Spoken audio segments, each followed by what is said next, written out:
232, après Jésus-Christ. Muhammad, le prophète de l'islam, s'empara de la Kaaba, le temple sacré des Arabes. Environ 360 idoles seront détruites, sauf une, la pierre noire. Si on examine attentivement cette pierre, on trouve que sa forme est la forme exacte de l'organe sexuel de la femme. Vous pouvez taper le mot vagin sur internet, et vous verrez de nombreuses images qui prouvent que cette pierre a la forme identique d'un vagin.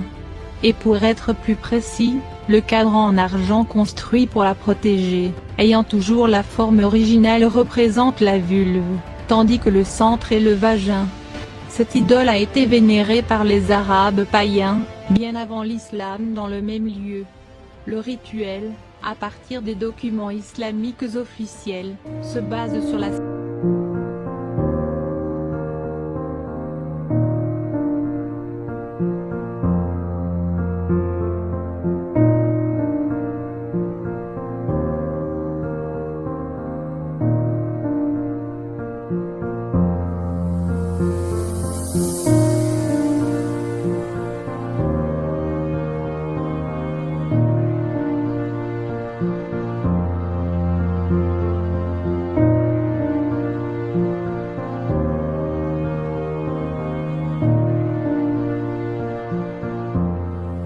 officielle, se base sur la circumambulation, qui est l'acte de se déplacer autour d'un objet sacré. Ceci est une partie intégrante des rituels dévotionnels, hindous et bouddhistes. Dans l'islam, la circumambulation est effectuée autour de la Kaaba à la Mecque. La Kaaba elle-même n'a jamais été considérée comme sacrée, c'est la pierre noire, qui est en fait l'objet sacré de ce lieu. La mosquée appelée Al-Haram, qui dérive de harem, signifie femme. En fait, auparavant le rituel à l'intérieur de cette Kaaba était célébré par 7 prêtresses, totalement nues dans ce qui est connu comme la prostitution sacrée. Même les pèlerins arabes effectuaient ce rituel complètement nus, en embrassant la pierre noire. Interprétation du Coran 7,31. En fait le rituel est appelé Hajj, qui dérive de hak, et qui signifie le frottement, qui est lié à la friction ou le frottement de cette pierre. La pierre elle-même représente le vagin de cette déesse. Ne soyez pas choqués, les païens croyaient que le vagin est la source de la vie et de la fécondité. Le cycle de menstruation des femmes est de 28 jours, le cycle de la lune est également de 28 jours. Le lien entre la source de la vie, le vagin et la lune, devint évident. Certains, même, lichent ou sucent le clitoris de cette divinité, pour demander la faveur de la fertilité, comme il est mentionné dans le texte scandaleux suivant. Abou Bakr dit, va sucer le clitoris d'Allah.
Histoire d'Al-Tabari, volume 8, page 76, en espérant que, en lui donnant le plaisir sensible, elle exaucera leurs prières.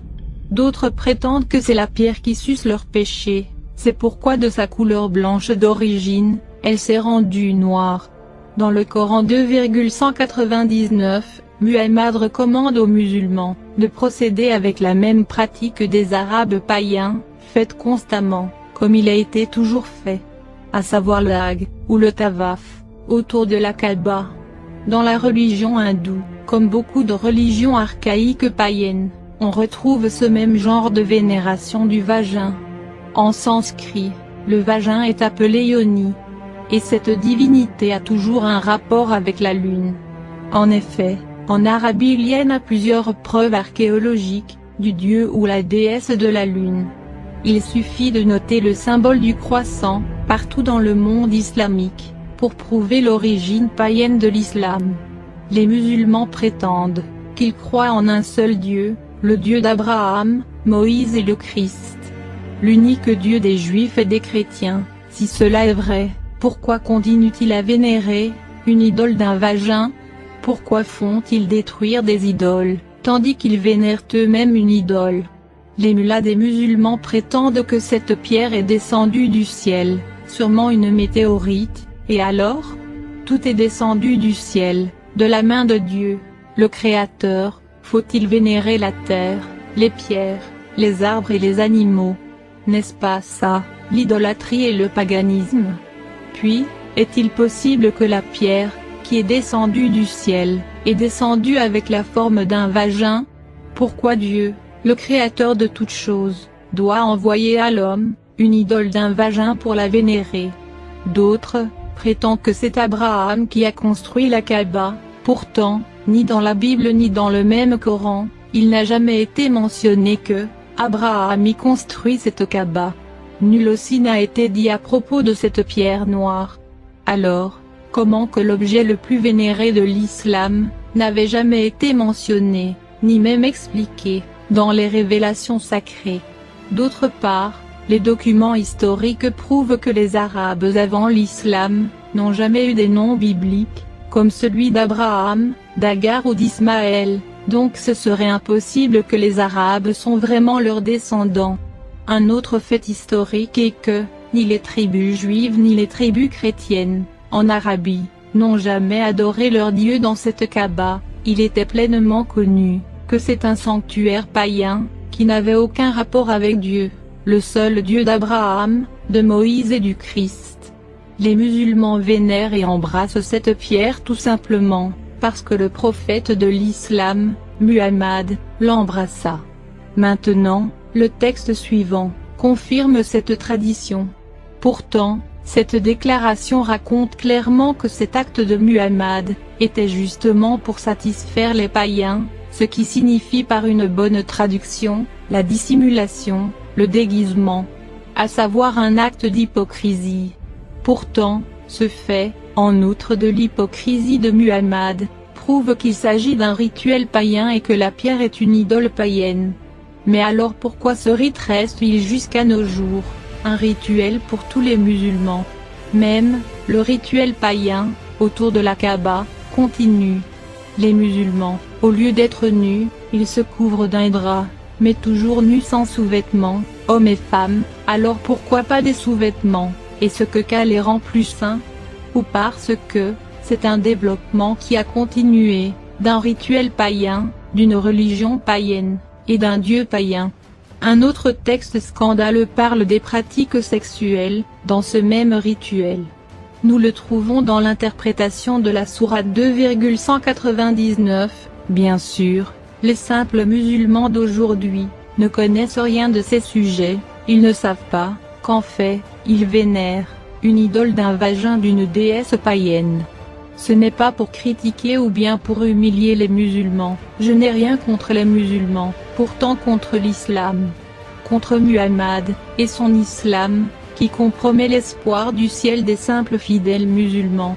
Muhammad n'a jamais eu de révélation quoi que ce soit, il a juste mélangé sa propre religion païenne, avec quelques notions judaïques et chrétiennes, juste pour donner une certaine crédibilité à lui-même comme un prophète, à la recherche de la puissance et de la supériorité. Je dois vous dire, que Muhammad est un faux prophète et un trompeur, et que l'islam est faux. Peut-être, vous ne pourrez jamais croire ce que je vous dis. Toutefois je vous dis, vous vénérez une divinité fausse et païenne, la pierre noire, et l'idole vagin de cette divinité, appelée Allah. Ouvrez votre esprit et faites la différence entre la connaissance et l'ignorance, entre la vérité et la fausseté. En fait, en criant Allah Akbar, le fameux slogan des musulmans jusqu'à nos jours, ne veut pas dire « Dieu est grand », non, cela signifie « Allah est le plus grand ». Que la divinité, appelée Alila, le dieu de la lune, est la plus grande, parmi toutes les autres divinités, qui se trouvaient dans la Kaaba à cette époque. En espérant que le vrai Dieu pourra vous éclairer. Votre propre vie éternelle est en jeu.